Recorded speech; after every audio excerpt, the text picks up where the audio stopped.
6 months ago, at night in Oxford, a young student was attacked by two men. She was tied up, beaten, and orally raped. When they were done, they chucked me in a bin.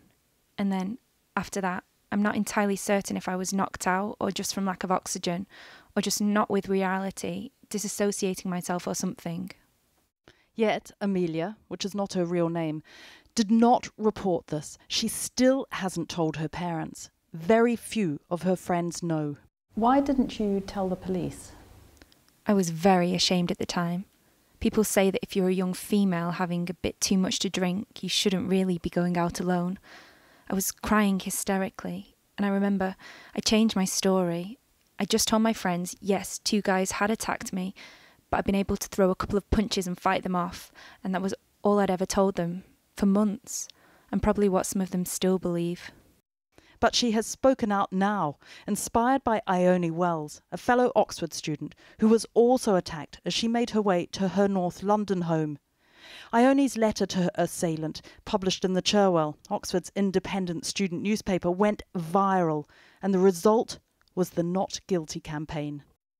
And after that was published, Amelia wrote her own letter to the Cherwell.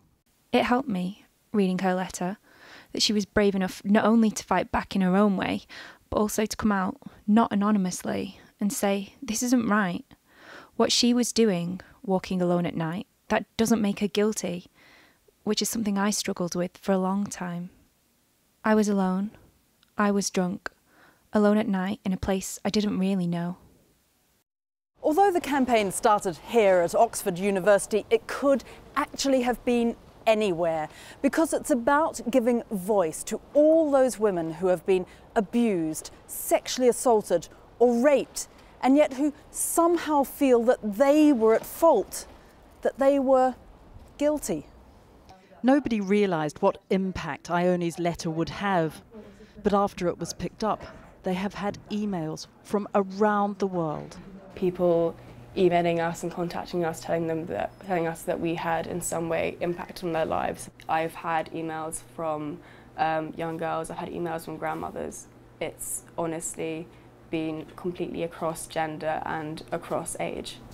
One of those emails was from Christina Lunz, who told of being in a restaurant in Germany with a friend when two men began harassing them, calling them sluts and worse, because they politely refused to have a drink. They even got out money from out of their wallets, threw money at us, telling us sluts dance for us. And this kept on going for over an hour, roughly. Yet the restaurant owner became angry at them for calling the police. But later, she told us, one of the men was fined.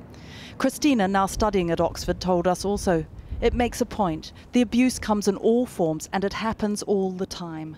I wrote this post on Facebook asking my friends to share experiences with me, and it was absolutely incredible how many emails and messages I received from my friends telling all these stories about rapes that happened to them, rapes that happened to their best friends, being sexually assaulted by the uncle of a best friend, being touched, rape at frat parties. Like, these are not like things that do not happen often. They happen like very often. Which is why she welcomes the Not Guilty campaign.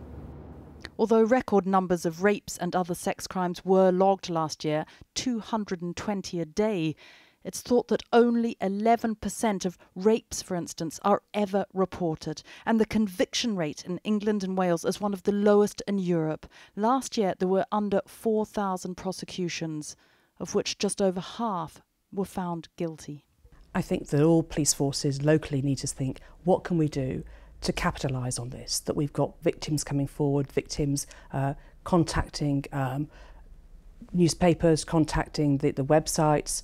What can we do locally to encourage victims to have more confidence? What can we do, as I say, to reassure people that they will be listened to, that they will be dealt with very sensitively, and that we will take their concerns seriously? And there's another statistic that speaks volumes to the problem.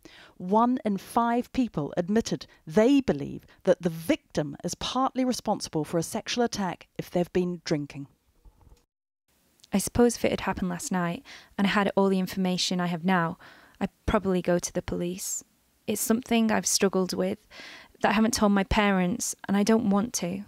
I feel I'm doing my part by writing about it and talking about it. I don't feel that society has to know who I am. If someone reads what I've written and it helps one person, I think it's all worthwhile.